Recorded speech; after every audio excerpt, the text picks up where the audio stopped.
A young mother came home from a grocery store and vanished under mysterious circumstances. When police began their investigation, they thought the answer to the mystery was pretty obvious. But what they uncovered shocked even the most seasoned detectives, as none of them could have predicted what was coming. Kelsey Barreth was born on September 15, 1989, in Moses Lake, Washington. She grew up on a farm with her parents and older brother, helping with all kinds of chores from a young age. She loved working on the farm, but what fascinated her most were the crop-dusting planes, those small aircraft that sprayed fields or scattered seeds. Kelsey had always dreamed of flying one, and as soon as she graduated high school, she enrolled in a local college to become a pilot. After earning her license, she got a job as a flight instructor while still helping her parents on the farm. Teaching people how to fly and working with her family kept her busy, but more than anything, Kelsey dreamed of having a family of her own. In 2016, when Kelsey was 27, she finally got the chance to start the family she'd always dreamed of. She met a man named Patrick online, and they hit it off right away. Like Kelsey, he was a farmer, and he shared her desire to have a big family. They talked for months before Kelsey decided to move to Colorado to be with him, and around the same time they got engaged. Shortly after settling in, she landed a job as a flight instructor at a prestigious aviation school that specialized in training military pilots. It was a great opportunity, but there was one downside. The school was in another city, about 70 miles from Patrick's farm. Because of the long commute, Kelsey rented a place in town called Woodland Park. It was closer to work, but still within a reasonable distance from Patrick's home. Even though they had to live apart, they spent as much time together as possible, and their relationship moved quickly. In early 2017, Kelsey found out that she was pregnant, and soon after, the couple welcomed a baby girl. It seemed like Kelsey's dream of having a family was finally coming true. But not long after their daughter was born, things between her and Patrick started to fall apart. She noticed he was growing distant, pulling away from her, losing interest in their relationship, and showing less and less enthusiasm about their life together. Still, Kelsey wasn't ready to give up. She was determined to make things work and did everything she could to fix their relationship. On the morning of November 22, 2018, Thanksgiving Day, Kelsey planned to cook dinner for the holiday. She called her mom that morning, chatting about her plans and mentioning that she was heading to the grocery store to pick up ingredients for the meal. Over the next few days, Kelsey sent a few text messages to her mom, but then, out of nowhere, she stopped responding. At first, her mother assumed she was just busy. After all, Kelsey had a job and a 1-year-old daughter to take care of. But as the days passed and Kelsey continued to ignore calls and messages, her mom started to worry. Nearly a week had gone by without a single word from her. Growing increasingly concerned, she reached out to her older brother, hoping he had heard from Kelsey. But he said she hadn't responded to him either. Desperate for answers, Kelsey's mother decided to call Patrick, thinking he might know what was going on. But his response only made things more confusing. He claimed that he and Kelsey had broken up. According to Patrick, their breakup happened on Thanksgiving, more than a week earlier. He claimed that before the holiday, Kelsey told him she needed some time alone and wanted to end their relationship. Then, on Thanksgiving Day, she supposedly dropped off their daughter with him, took some of her things from his place, and he hadn't heard from her since. Kelsey's mother found his story hard to believe. For one, she couldn't imagine her daughter leaving her 1-year-old child behind without checking in, even once. And second, she had spoken to Kelsey on the very same day Patrick claimed all of this happened. Kelsey never mentioned a breakup. In fact, she had seemed completely fine. She was in good spirits and excited about cooking Thanksgiving dinner. Feeling uneasy, Kelsey's mom asked Patrick to go to her house and check on her. He agreed but said he needed to finish up some work on the farm first. But the call never came. He never followed up. At that point, Kelsey's mother knew something wasn't right, so she made the decision to contact the police. She explained the situation and the local department sent an officer to check her home. When they arrived, they found Kelsey's car parked outside. But there was no sign of her. No one answered the door, and since the police couldn't enter without a warrant, there wasn't much they could do. All they could tell Kelsey's mom was that her daughter wasn't there.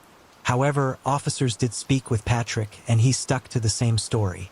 Kelsey had supposedly left him, saying she needed space. But this time, he added a new detail. She had taken some of her things from his house, including her handgun. He claimed she had been acting strangely in the days before she disappeared, and said he was worried she might have done something drastic. The police asked for access to Kelsey's home, and what they found inside only raised more questions. All of her belongings were still there, her clothes, documents, and other essentials she would have taken if she had left on her own. But one thing was missing: her car keys.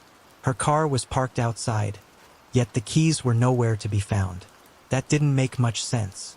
It was hard to imagine a scenario where Kelsey would take her keys but leave her vehicle behind. At this point, the local police department decided to officially open an investigation into her disappearance. One of the first steps was obtaining data from her phone. When investigators checked its GPS history, they found that the last signal from Kelsey's phone had been recorded on November 25th, 3 days after she was last seen. It came from a small town called Gooding. The problem was that Gooding was in Idaho, about 800 miles from Kelsey's home. That didn't add up. When police spoke with her family, they confirmed that Kelsey had no friends, relatives, or any known connections there. They had no idea why she would have gone to such a remote place. Detectives reached out to law enforcement and Gooding for assistance, but their search turned up nothing. In such a small town, a newcomer would have stood out, yet there were no traces of Kelsey. That was odd, and investigators knew they needed to look elsewhere for answers. They reviewed CCTV footage from the grocery store Kelsey had visited on Thanksgiving. The video showed her acting completely normal. There was nothing unusual about her behavior. She wasn't in a hurry, didn't seem distressed, and certainly didn't look like someone planning to disappear. She picked up groceries for dinner and even bought a flower before leaving the store. Police conducted another search of Kelsey's home, but once again, they found no clues. Days passed without any breakthroughs, and in that time, Kelsey's mother and brother flew to Colorado to help with the search. They stayed at her house, and right away, her mother had an unsettling feeling. Something just didn't seem right, but she couldn't quite put her finger on what it was. Then, one day, Kelsey's older brother went to use the bathroom and happened to notice something red on the inside of the toilet. It caught his attention, and when he looked closer, he realized it could be blood. He immediately reported it to the police, and tests confirmed his suspicion. It was human blood. But this discovery was just the beginning. Investigators had already searched the house once, but their examination had been fairly basic.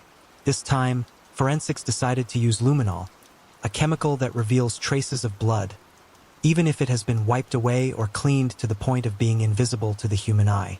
They started spraying luminol in the bathroom, and what they saw was truly chilling. There was blood everywhere. It had been cleaned, but under the chemical reaction, it lit up across the walls and floor. The same thing happened in the living room. There were large stains of wiped-away blood, revealing a gruesome scene that had been carefully scrubbed from sight. Samples were sent to the lab, and the results confirmed what investigators feared most. The blood belonged to Kelsey, but there was something else. Among the samples, forensic experts discovered 2 additional DNA profiles, one belonging to a man, the other to a woman. At this point, detectives were almost certain Kelsey was no longer alive. Their focus now shifted to identifying the 2 unknown individuals whose DNA had been found in her home. Naturally, Patrick became the prime suspect. Investigators had already found his version of events suspicious, but now that they were almost certain Kelsey was dead, their doubts about him only grew stronger. When they got access to Patrick's phone, they saw that he had been calling and texting Kelsey up until November 25th, the day she stopped responding to everyone else. Their messages mostly revolved around their breakup, but there was nothing particularly useful in the exchange. However, detectives were already leaning toward a different timeline. They believed Kelsey had actually been killed on Thanksgiving, November 22nd. The problem was that aside from those text messages, there was no real evidence that she had been alive for the next 3 days. That raised a terrifying possibility. Kelsey might have been murdered shortly after returning home from the grocery store, and if that was the case, someone else had been using her phone to send those messages. That's when detectives noticed something interesting. Patrick had repeatedly called a phone number with a Gooding area code, both before and after Kelsey disappeared. Wanting to know more, they traced the number and found that it belonged to a woman named Crystal. Investigators called her and asked how she knew Patrick. Crystal explained that they were essentially business partners. They co-owned several horses. When asked when she had last seen him, she initially claimed she couldn't remember, but after some hesitation, she admitted that they were supposed to meet right after Thanksgiving. According to her, she and Patrick had planned to buy another horse, so she drove to Colorado to see it herself. However, along the way, she found out that Patrick didn't have enough money for the purchase, so she turned around and went back home. Considering that the drive from her town to Patrick's was almost 1,000 miles, detectives found Crystal's story suspicious. It seemed unlikely that someone would embark on such a long road trip just to see a new horse. Adding to their doubts, Crystal claimed she hadn't even used her own car for the trip. Instead, she had borrowed a friend's vehicle because it was more fuel efficient. That detail felt oddly specific, almost as if she was trying to justify why her car wouldn't show up on any traffic cameras or toll records. Before ending the conversation, detectives asked Crystal if she knew Kelsey. She responded that she had heard about her on the news but had never met her in person. That statement immediately raised red flags. Crystal lived in another state, and at that point, Kelsey's disappearance hadn't yet made national headlines. So how would she have already heard about it? After wrapping up their call with Crystal, investigators decided to dig deeper into her background. They discovered that she had recently gone through a divorce, so they reached out to her ex-husband, hoping he could provide more insight. When detectives asked Crystal's ex-husband if he knew Patrick, his response completely contradicted what Crystal had told them. He revealed that she and Patrick had known each other since 2006. Patrick was actually her first love. Over the years, they had an on-and-off relationship but had always stayed in touch. Even more suspicious, her ex-husband claimed that their affair had never truly ended, not even after he and Crystal got married. According to him, she was still seeing Patrick in 2017, the same year he got engaged to Kelsey. But that wasn't all. Crystal had also lied to her ex-husband about her whereabouts after Thanksgiving. At first, she told him she had gone to visit friends from November 24th to 25th. But after the police contacted her, she finally admitted to him that she had actually been in Colorado. Then came another suspicious detail. On December 4th, Crystal asked her ex-husband to go with her to buy a new phone, claiming she had lost hers. Detectives immediately took note of the timing. December 4th was the exact same day they had obtained Patrick's phone for investigation. With all this information, investigators had enough evidence to obtain a warrant for Crystal's DNA sample. They flew to Idaho to collect it, and while Crystal complied with the request, she flat out refused to answer any of their questions. As they waited for the lab results, detectives reached out to the friend who had lent Crystal her car for the trip to Colorado. She allowed them to inspect the vehicle and mentioned that she kept a handgun inside. When investigators checked the gun, they noticed something alarming. One bullet was missing from the magazine. The friend was adamant that the gun had been fully loaded when she lent Crystal the car, and she had no idea where the missing bullet had gone. But this was just the tip of the iceberg. Investigators then spoke with another one of Crystal's friends, a woman named Michelle, and what she told them completely turned the case on its head. Michelle revealed that Crystal had called her in late October, about a month before Kelsey disappeared, and told her something shocking. Through tears, Crystal confided that Patrick had asked her to kill his fiancée. According to Michelle, Patrick told Crystal that Kelsey was mistreating their daughter. He insisted that he couldn't do it himself because it would be too obvious and he needed someone else to carry out the murder. During the conversation, Michelle urged Crystal to go to the police, but she never did. This revelation completely changed the course of the investigation. Police were now almost certain that both Patrick and Crystal were somehow involved in Kelsey's murder. But despite the mounting evidence, they still had no DNA results and, more importantly, no concrete proof of what had actually happened to Kelsey. As investigators continued searching for more evidence, the case took another unexpected turn. Crystal called them and said that she had hired a lawyer and was ready to talk. When detectives met with her, she didn't hesitate and dropped a bombshell. Crystal admitted that Patrick had killed Kelsey and confessed to cleaning up the crime scene afterward. According to Crystal, Patrick had been planning Kelsey's murder for months, but from the very beginning, he had intended for Crystal to be the one to carry it out. Just as she had told her friend Michelle, Patrick repeatedly insisted that Kelsey was abusing their daughter, using drugs, and drinking excessively. He convinced Crystal that getting rid of her was the only option. Crystal agreed to help Patrick, and 2 months before Kelsey's disappearance, they came up with their first plan. The idea was simple. Crystal would poison Kelsey's favorite coffee with some medication. Since Crystal was a nurse, she had easy access to the necessary drugs. But there was one big problem. Crystal and Kelsey had never met. To get around this, she and Patrick came up with a cover story. Crystal would pretend to be a new neighbor who had just moved to the area and was introducing herself to the locals. In September, she put their plan into motion. She grabbed Kelsey's favorite coffee, went to her house, and knocked on the door. When Kelsey answered, they made small talk for a few minutes before Crystal handed her the drink and said goodbye. But Crystal actually couldn't go through with it. She hadn't poisoned the coffee. She just wanted to see Kelsey in person. And just like that, their first attempt failed. Patrick's next plan was more direct. Crystal was supposed to drive to his farm, pick up a metal pipe he had prepared, go to Kelsey's house, and kill her. She drove nearly 1,000 miles, picked up the pipe, and even pulled up outside Kelsey's house. But once again, she couldn't go through with it. She sat there for a while, then drove off without ever stepping out of the car. But Patrick didn't give up. His third plan was almost identical to the last one.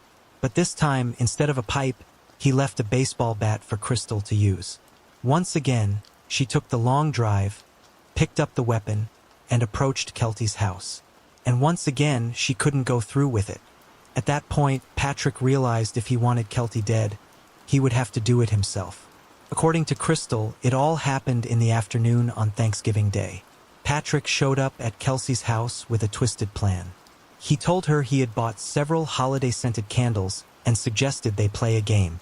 She would be blindfolded and try to guess the different scents. Kelsey went along with it, completely unaware of what was about to happen. As soon as Patrick tied the blindfold over her eyes, he grabbed the baseball bat and carried out the murder. What made it even more horrifying was that their 1-year-old daughter was in the next room the entire time. After killing Kelsey, Patrick placed her body in a large plastic container and loaded it into the trunk of his car. Then, as if nothing had happened, he took his daughter and drove to his family's Thanksgiving dinner. While his relatives gathered around the table laughing and celebrating, Kelsey's body sat just a few yards away, hidden inside his vehicle. After dinner, Patrick drove out to a small town called Cripple Creek, where he had rented a barn and left Kelsey's body there for several days. That same night, he called Crystal and told her she needed to come and clean up the mess he had made. She immediately understood. Kelsey was dead. Trying to cover her tracks, Crystal borrowed her friend's car, thinking it might help throw off investigators if the police ever looked into it. She then gathered a stash of cleaning supplies and set off for Colorado. While she was on the road, Patrick called her again. This time, he had a specific request. He warned her to be extra careful because he couldn't find one of Kelsey's teeth. He didn't want it turning up somewhere it shouldn't, especially not in front of Kelsey's family. When Crystal stepped into Kelsey's home, she was met with a horrifying scene. There was blood everywhere. It covered the walls, the floor, even the ceiling. She spent over 4 hours scrubbing the place, but some stains were impossible to remove, even with heavy-duty cleaning chemicals. So, she gathered anything that had blood on it, rags, towels, and other items, stuffed them into garbage bags, and loaded them into her car. After finishing the cleanup, she casually stopped at a cafe for something to eat before heading to meet Patrick. They stopped at a gas station where Patrick filled up a canister with gasoline. Then, they drove to the barn, retrieved Kelsey's body, and took it back to Patrick's farm. There, they built a fire and burned her remains. As they stood by the flames, Patrick's mother stepped outside. She watched them for a while, but whether she realized what was really happening remains unknown. Before Crystal left for home, Patrick handed her Kelsey's phone. For the next few days, she responded to texts from Kelsey's family and friends, trying to keep up the illusion that Kelsey was still alive. Eventually, she got rid of the phone, destroying the last trace of Kelsey's connection to the outside world. Despite helping Patrick cover up a brutal murder, Crystal insisted that she hadn't acted of her own free will. She claimed she had been terrified of becoming his next victim and only did what he asked out of fear for her life and for her children's lives. She said Patrick had threatened to harm them if she didn't cooperate. Before ending her confession, Crystal added that she had actually tried to help police catch Patrick, claimed that she had deliberately left a few bloodstains in Kelsey's home, hoping investigators would find them. The detectives were highly skeptical of this claim. Crystal had countless opportunities to go to the police and prevent the murder. Instead, she not only allowed Patrick to go through with it, but had been willing to kill Kelsey herself 3 separate times. And even after Patrick carried out the murder, she didn't come forward. She helped him clean up the crime scenes, dispose of the body, and mislead Kelsey's family and friends. In the end, her confession wasn't motivated by guilt or a sense of justice. The truth was, her lawyer had advised her to take a plea deal, one that would drop all charges against her except for a single count of evidence tampering related to destroying Kelsey's phone. Despite Crystal's detailed confession, police still needed solid physical evidence to take the case to trial. They had already searched Patrick's farm once and found nothing incriminating. But this time, with Crystal's help, they returned to the property, and she pointed out the exact spot where they had burned Kelsey's remains. Patrick had done a thorough job of covering it up, so investigators had to dig through layers of dirt and ash. Eventually, forensic experts uncovered traces of a burned body. However, there was almost nothing left that could be used for DNA analysis. The only piece of evidence was the tooth Crystal had found while cleaning up the crime scene. But even that was so badly damaged by fire, investigators couldn't conclusively prove it belonged to Kelsey. Still, there was one crucial breakthrough. By this time, the lab results from the DNA samples found in Kelsey's home had come in. The results confirmed what detectives already suspected. The 2 unidentified profiles belonged to Patrick and Crystal. That was the final piece of evidence they needed. Patrick was eventually arrested and charged with first-degree murder. He spent the next years behind bars while prosecutors built their case against him, refusing to admit any guilt. According to the prosecution, Patrick had multiple motives for wanting Kelsey dead. First, their relationship was falling apart, and he wanted nothing more to do with her. But since they had a child together, simply walking away wasn't an option, so he decided to get rid of her permanently. The second motive was financial. Patrick was struggling with some serious money problems and was at risk of losing part of his farming business. Investigators believe this could have also played a role in his decision to kill Kelsey. Even though prosecutors couldn't pinpoint a single clear-cut motive, by the time of the trial, investigators had gathered undeniable proof of Patrick's guilt. One of the biggest pieces of evidence came from his phone records. Data from his smartphone showed that he had spent several hours at Kelsey's home on the day of her murder. This directly contradicted his claim that he had only stopped by for a few minutes to pick up their daughter and drop off some of her belongings. CCTV footage from a neighbor's house further discredited his story.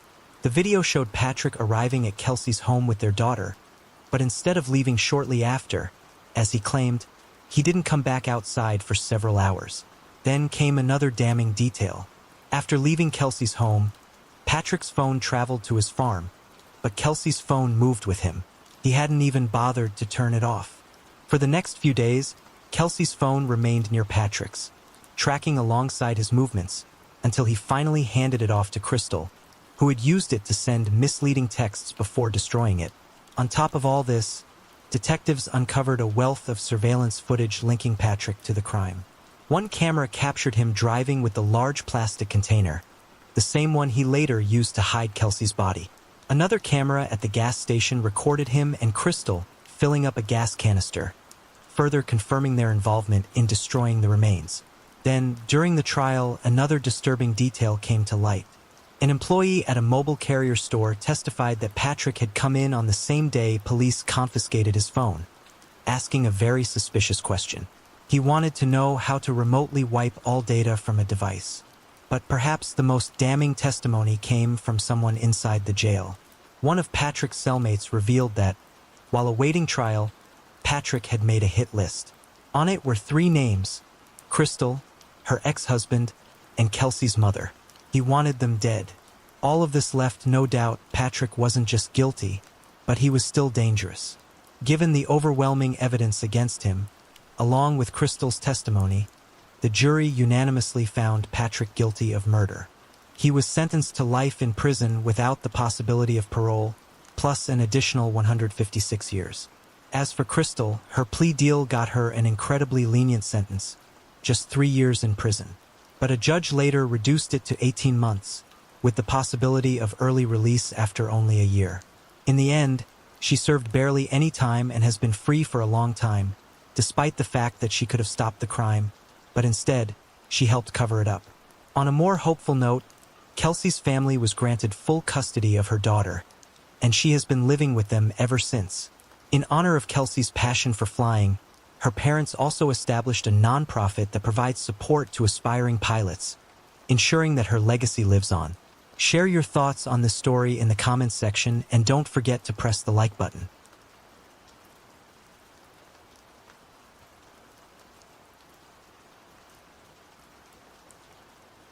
A young family moved into a quiet, peaceful apartment complex, thinking they found the perfect home. But just days later, their lives turned into a nightmare. What happened shocked the entire country, and though the case was solved pretty quickly, its impact still echoes to this day, sparking important changes in the law. Mikael Bush was born on February 13, 1997, in the Canadian province of Alberta. She grew up there with her parents and a younger sister, who was not only incredibly close to her, but also saw her as a role model throughout their lives. Mikael was a cheerful, energetic, and kind girl, which naturally drew people to her and earned her many friends. One of her biggest passions in life was ice skating. From a young age, she and her parents would often visit local rinks, and over time, it became something she truly loved. While in high school, Mikael met a boy named Cody, and the two began dating. It didn't take long for them to realize they wanted to spend the rest of their lives together. So, after graduation, they started planning their future as a couple. After finishing school, Mikael got a job at a charity organization that supported people with disabilities. She quickly grew passionate about the work and decided to pursue a career in healthcare so she could continue helping those in need. In 2017, Mikael enrolled in a local college and earned her nursing degree. After graduating, she returned to her job at the charity center. But shortly after that, something else happened. Mikael found out she was pregnant. She and Cody were over the moon with joy, and following the happy news, Cody proposed to her in the middle of a rink. In 2020, they welcomed their son, Noah, and began building their life together as a family. Cody worked in pipeline construction, which meant he was constantly traveling across Canada. It was quite tough. His wife and newborn either had to move around with him or spend weeks without seeing him. But in 2021, he got a new job that finally let him stay in one place. With this new job, the family moved to a small town called Hinton. It was a fairly remote area, but for the first time, Cody's work no longer required constant travel, and they could finally settle down and spend more time together. In early September 2021, Mikael and Cody moved into their new apartment in a residential complex on the outskirts of town. At the time, Mikael was 24 years old, and their son Noah was just 16 months. The family was thrilled with their new home, surrounded by nature, parks, and a sense of peace and quiet. On September 16th, Cody left for work as usual, while Mikael stayed home to take care of their son. His shift ended around 6 p.m. and he headed back, looking forward to spending the evening with his family. But to his surprise, neither Mikael nor Noah was home. Cody checked every room, looked out into the yard, but there was no sign of them. At first, He thought Mikael might have taken Noah for a walk to one of the nearby parks, but then he noticed something odd. Their son's stroller was still inside the apartment, which meant Mikael couldn't have gone far with him. Then Cody noticed something even more unsettling. On the kitchen table, there were plates with half-prepared food, as if Mikael had started making lunch, but suddenly stopped and left the house. Cody started to seriously worry and decided to check the nearby parks and playgrounds, thinking Mikael and Noah might be there. But after searching everywhere, he couldn't find them and returned home. Hoping for answers, he began calling family and friends, thinking someone might have picked them up. That would have explained why Mikael hadn't taken the stroller, but no one had seen her that day. On top of that, Cody kept trying to call her, but Mikael wasn't answering her phone. The whole situation felt increasingly bizarre, and Cody decided it was time to call the police. By the time he made the call, one of his friends had arrived at the apartment complex to help. Together, they searched the area again before the police arrived, but couldn't find them. It seemed like Mikael had vanished without a trace. The officers arrived shortly after and joined the search. They thoroughly checked the apartment complex, the wooded area behind it, and nearby streets. They also began going door to door, questioning residents in hopes of finding any clues about Mikael and Noah's whereabouts. Before long, their efforts paid off. One neighbor mentioned seeing a woman who looked like Mikael running away from the complex toward the road earlier that day. She wasn't screaming or calling for help, and her son wasn't with her. The police decided to follow up on this lead and asked the complex manager for access to the CCTV footage. They reviewed hours of recordings but couldn't find any sign of Mikael. But then, something completely unexpected caught their attention. Around noon, the same neighbor who claimed to have seen Mikael was captured on camera carrying 2 large garbage bags out of the building. The police went straight to the dumpster to examine the contents of those bags. When they opened one, they were met with a horrifying sight. Inside was Noah's body, along with some of Mikael's belongings, including her phone. This discovery immediately changed the course of the investigation. Detectives knew they had to proceed carefully, as Mikael's whereabouts were still unknown. They suspected the neighbor was directly involved in the crime and decided to search his apartment. But there was a problem. The man lived right next door to Mikael's apartment, where Cody and other family members were waiting. The 2 apartments shared a wall, and the police were concerned that what they might find inside the neighbor's apartment could trigger an uncontrollable situation. To avoid this scenario, the officers came up with a plan. They asked Cody and his family members to temporarily leave their apartment, explaining that investigators needed to conduct a thorough examination. What they didn't tell Cody was that his son's body had just been discovered only a few dozen yards away. As soon as Cody left, the police went straight to the neighbor's apartment. They requested permission to search the unit, and the man voluntarily agreed. When investigators reached the bathroom, they found Mikael. Her body was lying in the tub, completely unclothed. After this heartbreaking discovery, the neighbor, 53-year-old Robert Major, was immediately arrested, and detectives now had to piece together what had happened inside that apartment. While waiting for medical examiners to determine the exact causes of death, the police began looking into Robert's background, and what they found was truly shocking. Robert had an extensive criminal record spanning several decades. He had been charged more than 24 times, mostly for sexual offenses. But despite his repeated arrests, Robert had only served short prison sentences. During his time in custody, he was evaluated by multiple psychiatrists, and he openly admitted to them that he really enjoyed committing these acts and took pleasure in his crimes. With multiple expert evaluations on record, authorities knew for sure Robert was likely to reoffend. But instead of keeping him behind bars after his numerous crimes, he was released in 2016. The only measure the police took was to issue a public warning, informing the community about Robert and the threat he posed. Robert was also required to register in a special offender database.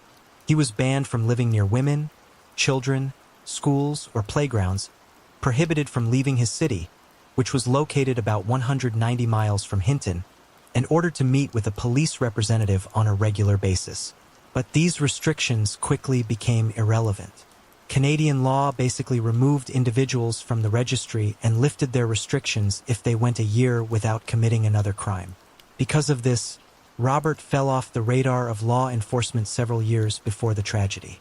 At some point, he moved to Hinton and settled in a residential complex filled with families and children. None of the local police officers were aware of his criminal history. The management of the apartment complex, even if they wanted to, had no way of accessing this information, let alone the residents themselves. Medical experts soon completed their examination of the bodies, while Robert, shortly after his arrest, gave a partial confession, and his words shocked even the most seasoned investigators.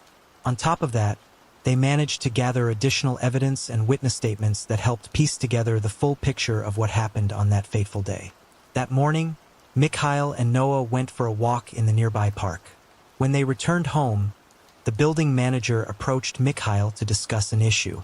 The problem was that Cody, who worked on pipelines, would often come home with his boots and clothes covered in dirt, leaving muddy tracks all the way to their apartment door. The manager asked Mikael to address the situation, and she promised to clean it up right away.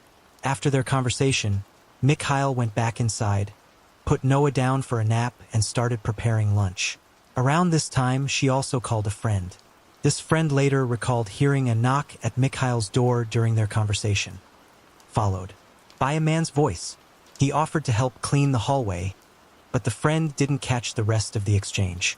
Shortly after, Mikael returned to the kitchen, finished her call, and sent a message to a family member around 2 p.m. From there, one critical question remained unanswered for investigators. How did Mikael end up in Robert's apartment? Robert himself refused to clarify this particular moment, leaving police to speculate. Perhaps he lured her there under some pretense, maybe by continuing the conversation about cleaning the hallway or asking for her help with something else. One way or another, Mikael ended up inside Robert's apartment, and this is where his confession began. Almost immediately after she walked through the door, he attacked her and tried to strangle her, but for nearly 10 minutes he struggled to succeed.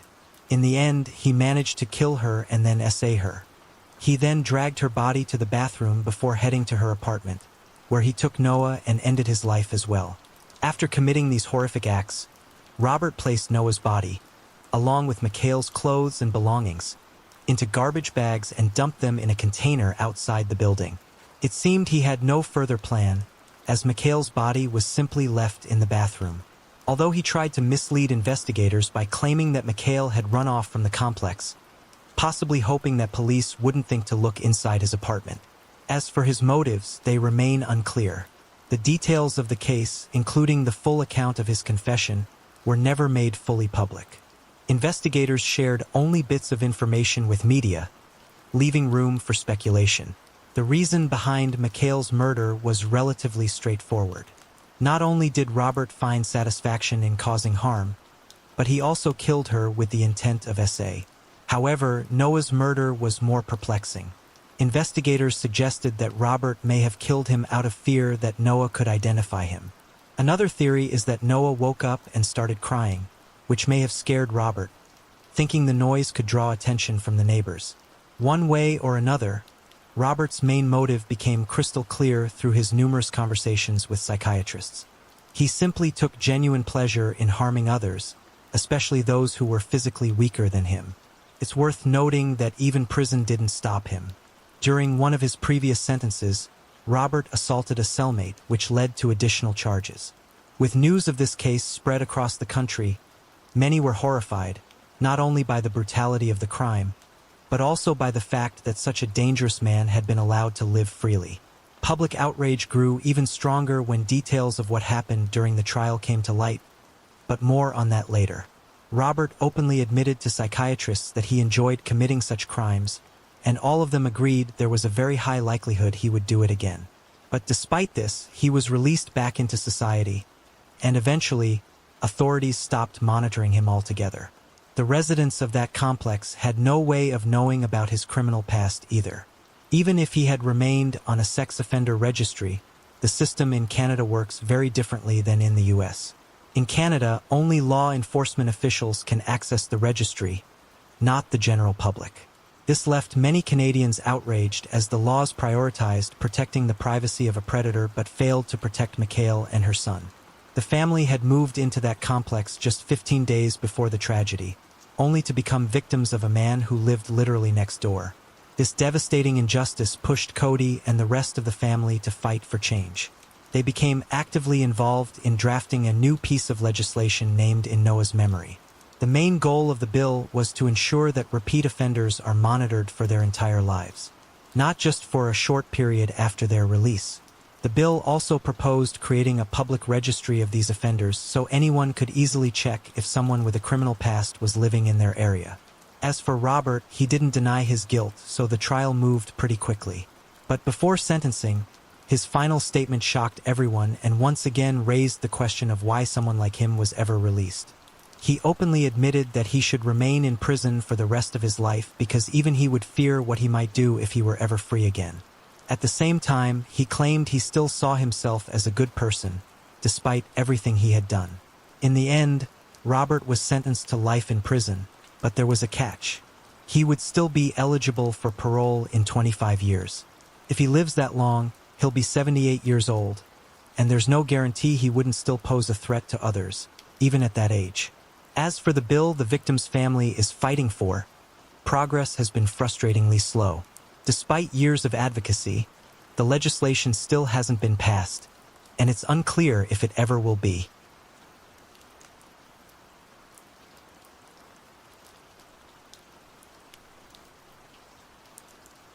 A young woman from France set off to visit her relatives in Britain for Christmas, but along the way, she vanished without a trace. Police immediately launched a large-scale search, and the case quickly made headlines in both countries. Before long, investigators pieced together a chain of clues that brought them closer to the truth. But what they uncovered was far more horrifying than anyone could have imagined. Céline Fégard was born on May 23, 1976, in the French town of Besançon.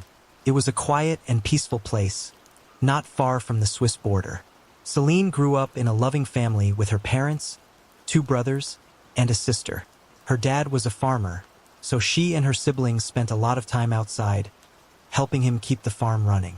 At school, Céline was active in sports and had many friends. When she was 14, her parents took her to nearby Britain and she absolutely loved it. From that point on, she started thinking about moving there someday. She decided to pursue an education that would allow her to work in the hotel business, inspired by her cousin, who was a hotel manager in the UK. After finishing school, Céline enrolled in a local university to study accounting.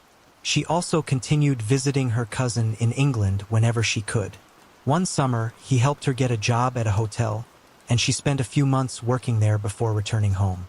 At the end of 1995, when Céline was 19, she decided to travel to Britain again for Christmas. At that time of year, public trains in France were experiencing disruptions, so her parents asked a family friend, a truck driver, for help. He was delivering cargo to England and agreed to give her a ride to a town called Folkestone. From there, Céline planned to travel to Fordingbridge, a town about 150 miles or 250 kilometers away, where her cousin lived. On December 18th, Céline left home, planning to reach her cousin's hotel by that evening. Her parents were expecting a call from her to let them know she had arrived safely. But as the evening stretched on, there was no word from Céline. She didn't have a mobile phone, so all her family could do was just wait and hope she would make it to the hotel eventually. Later that night, they finally got a call, but it wasn't Céline. It was her cousin. He told them she still hadn't arrived and asked if something had changed in her plans. Céline's parents grew even more worried and, with no other options, decided to contact the police. French authorities quickly reached out to their British colleagues, who immediately launched a search for the missing woman. Their first step was to speak with Céline's parents, who traveled to England to assist in the investigation. They told them about a family friend, a truck driver, who had agreed to give Céline a ride to Britain. The police tracked him down, and he confirmed that he had dropped her off in Folkestone. After that, he had to head in a different direction. While they were at the truck stop, the driver met another French trucker who was heading to a town called Newbury, about an hour's drive from Céline's cousin's hotel. This second driver agreed to give Céline a lift, and investigators managed to locate him as well. He told the police he had dropped Céline off at a truck stop in Newbury. She had tried using a payphone there to call her cousin and ask him to pick her up, but for some reason, she couldn't get through. By that time, it was already 4:30 p.m. The driver told Céline she could take a train to her cousin's town, but there was a problem. The nearest station was a few dozen miles away, and he couldn't take her there since he had to deliver his cargo in a different direction. He still wanted to help, so he started asking other truckers in the parking lot if anyone could give Céline a ride. The first driver he asked turned him down, saying he was planning to rest before his next trip. But the second trucker agreed. He said he was heading to Salisbury, just about a 30-minute drive from Céline's cousin's town. He even mentioned she could probably catch an 8 p.m. bus from there. With no other options left, Céline went with the third driver, and that's where her trail disappeared. Detectives tried to track this man down, but they didn't have enough solid information to identify him. The second driver, who had handed her over, couldn't recall the license plate number and only remembered that the truck was a white Mercedes. He also provided a description of the man. He was around 35 years old, had short blonde hair and a beard. The second driver also mentioned that something about this man struck him as suspicious. There was something unsettling about his behavior, but he still let Céline go with him because, at that point, she simply had no other choice. Police began to suspect that the third driver might have been involved in Céline's disappearance. Using the witness's description, they created a composite sketch and shared it with the local media. As for the first two drivers, investigators thoroughly checked their alibis and found solid evidence proving they had been in other locations at the time. Detectives soon uncovered a troubling detail that made them even more suspicious of the third driver. Remember how he told Céline she could catch an evening bus to her cousin's town from Salisbury? Well, it turned out that no such bus existed. Investigators wasted no time getting the word out about Céline's disappearance. They shared her story, along with the suspect's composite sketch, through newspapers and TV. The case quickly grabbed national attention in both Britain and France. It was just days before Christmas, and the disappearance of a young woman during the holiday season struck a chord with the public. On top of that, there were fears that Céline might have fallen victim to a serial killer. Over the past 2 years, several young women had been murdered in the same area. Police believed these cases were linked to a single perpetrator, and now they were worried Céline's disappearance could be connected to him. As a result, the local police launched a full-scale search. Over 100 officers were assigned to the case, along with helicopters and even an airplane to scan the area from above. They concentrated their efforts along the route the third driver was believed to have taken with Céline. But despite all their efforts, they found no trace of her. Unfortunately, the first week of the search yielded no results. Both the police and Céline's family made numerous public appeals, urging anyone who might know something about her whereabouts or the driver himself to come forward. But every lead they followed quickly turned into a dead end. This went on for over a week, until the morning of December 29th, when police received a chilling call. A man driving near the town of Worcester had pulled over to adjust his windshield wipers. While walking along the roadside, he noticed something odd partially covered by snow. Curious, he went closer and, to his horror, realized it was a human body. Shaken, he immediately rushed home and called the police. Officers arrived at the scene and found the body of a young woman, but at first, they couldn't identify her. Initially, they thought it might be the remains of a local woman who had disappeared after leaving a nightclub, but the theory was quickly ruled out. It wasn't until the following day, December 30th, that police confirmed the body was Céline's. Her cousin was brought in to identify her, sparing her parents the heartbreaking task of doing it themselves. Police quickly noticed one important detail. The highway where Céline's body was found was almost in the opposite direction of where she had been heading. This only strengthened their theory that the truck driver who had given her a ride was likely responsible for her murder. All of Céline's clothing and personal belongings were missing, and officers found no trace of them near the site where her body was discovered. The autopsy revealed multiple bruises and abrasions consistent with heavy blows, as well as evidence of strangulation. Medical examiners also found signs of SA on Céline's body, but there was no biological material that could lead them to the perpetrator. One chilling detail stood out. The examiners determined that Céline's body had likely been left by the roadside only about 24 hours before it was found. With 11 days having passed since her disappearance, detectives speculated that the killer may have kept her alive for most of that time or even transported her body with him. The second driver who had helped Céline mentioned that the suspect's truck was equipped with an industrial freezer, which suggested the killer could have preserved her body at low temperatures for days. Despite all this, the police still had no solid leads on the driver's identity. However, a conversation with Céline's parents revealed an intriguing detail. She had been carrying 2 bottles of champagne as Christmas gifts. These, along with all her other belongings, were never found. It seemed likely that the killer had taken them, which gave investigators a potential new angle to explore. This champagne was a specific French brand that wasn't sold in Britain, making those 2 bottles completely unique in the country. Police decided to use this as leverage and sent information about the bottles to the media, along with photos of identical champagne. They hoped that the perpetrator might have shown them to someone or even shared them with friends or family. But unfortunately, this lead also went nowhere. Without any other leads in hand, investigators decided to take an unprecedented step. Despite the absence of the perpetrator's DNA on the victim's body, in early January of the following year, they initiated the first mass DNA collection in Britain's history. The police focused their efforts on drivers of Mercedes trucks and similar models. This process took over a month, and detectives managed to test more than 5,000 drivers. Most of them willingly provided their samples, but there were some who refused. Investigators put them on a separate list for further scrutiny, thinking that one of those individuals might be the killer. Meanwhile, Céline's case continued to gain widespread attention in both British and French media.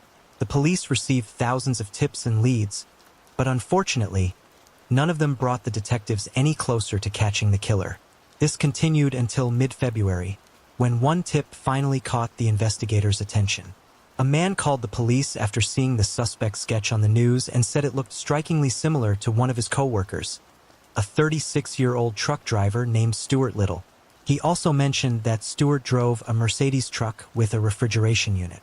This lead prompted detectives to start digging into Stuart's background. The first thing they uncovered was Stuart's extensive criminal history, though it consisted of non-violent offenses. Next, they decided to approach him carefully and ask for a DNA sample, presenting it as a routine part of their investigation involving thousands of drivers across Britain. However, Stuart refused to provide a sample, which only deepened their suspicions. After several more attempts to persuade him, though, Stuart eventually gave in and agreed to the test. As soon as they had his DNA, the police secured a warrant to search his truck. That's when they found their first major evidence, traces of blood on the mattress in the sleeping area and in other parts of the cab. Testing confirmed it was Céline's blood, and that was enough for an arrest. The police also obtained a warrant to search Stuart's house. In his garage, they discovered Céline's personal belongings, the ones she had with her when she disappeared. But that wasn't all. Investigators noticed something odd about Stuart's tachograph, the device truck drivers are required to use by law to track their driving hours. It appeared that on the day Céline's body was dumped, Stuart had deliberately concealed information about his movements. However, he made a mistake. After disposing of the body, he resumed work without filling in the missing data. This created a suspicious gap in his driving log, which detectives believed corresponded to the time he transported Céline's body to the roadside. During his first interrogation, Stuart denied any involvement in the murder, claiming he had never even picked up Céline. But when police brought in the other driver, who identified Stuart in a lineup, his story changed. He now admitted to giving Céline a ride and claimed they had consensual intercourse. As for her belongings found in his garage, Stuart insisted she had simply forgotten them when he dropped her off. Naturally, investigators weren't quick to believe Stuart's story. They continued searching for evidence and soon found a witness who had seen him the day before Céline's body was discovered. The witness spotted Stuart near a warehouse about 50 miles from where the body was found. He was seen starting a fire next to his truck, and it appeared he was burning something, When police confronted Stewart about this, he claimed he'd started the fire to warm up his truck brakes, which had supposedly frozen due to the weather. Officers decided to search the area near the warehouse, and it didn't take long for them to find something disturbing. Underneath a fence, they discovered Céline's underwear. It was stained with her blood. Piecing together all the evidence, investigators came up with the most likely timeline of events. When Stewart picked up Céline, he drove to a secluded area where he assaulted and killed her. Based on the blood evidence found in his truck, they believe Stewart kept her body on the lower bunk in his cab for 10 days while continuing to make deliveries as if nothing had happened. Shockingly, just a week after the murder, Stewart went home to celebrate Christmas with his wife and children, while Céline's body remained just a few yards away in his truck. At some point, he decided to dispose of the body. Investigators found receipts showing Stewart had purchased a shovel, an axe, and a saw, likely with the intention of dismembering her remains. However, for some reason, he abandoned that plan and simply left her body near the roadside. Detectives soon uncovered another chilling detail. The day after Christmas, Stewart gave those 2 bottles of rare French champagne to an acquaintance as a gift. When detectives questioned him about it, Stewart claimed he'd bought the bottles from another French truck driver, but investigators didn't believe a word of it. On top of that, they uncovered another intriguing detail. Stewart had always worn a beard, but he completely shaved it off after the murder. Right around the time the suspect's sketch started appearing in the news. They also figured out why Céline couldn't reach her cousin when she tried to call him from a payphone. It turned out that the UK had recently changed its phone codes, and Céline had his number written down with the old code in her notebook. Unaware of this update, she dialed the outdated number, and her call never went through. For Stewart's family, friends, and co-workers, these revelations were a complete shock. To them, he had always seemed like a devoted family man and a reliable friend. At first, many even refused to believe he could have been involved. But as the media revealed the mounting evidence against him, they had no choice but to face the horrifying truth of who Stewart really was. Stewart's trial began in October of that year, and despite the mountain of evidence against him, he stuck to his story, denying everything. But the jury didn't need long to deliberate. They unanimously found him guilty of murder, and he was sentenced to life in prison with the possibility of parole after serving at least 20 years. Soon after his sentencing, Stewart tried to appeal the verdict, claiming that the high-profile nature of the case had biased the jury, preventing him from receiving a fair trial. However, the appeals court rejected his claims. In 2006, Stewart made another attempt to have his sentence reviewed, but once again, his appeal was denied. 10 years later, in 2016, Stewart became eligible for parole, but his request was denied. The reason was clear. Even after spending 2 decades in prison, he still refused to admit to the crime and maintained his innocence. The judge also voiced concerns that Stewart remained a danger to society. As of now, Stewart remains behind bars, with little chance of being released anytime soon. It's worth mentioning that Stewart was ultimately ruled out as a suspect in the other murders I mentioned earlier. Those crimes turned out to be the work of another truck driver who was arrested in late 1997. While prosecutors linked him to just 2 murders, they still believe he might be responsible for several other unsolved cases. As for Stewart, investigators also suspected that Céline might not have been his only victim. However, after all these years, no evidence has been found to connect him to any other crimes. Share your thoughts on this story in the comments section, and don't forget to subscribe and press the like button if you enjoyed my video.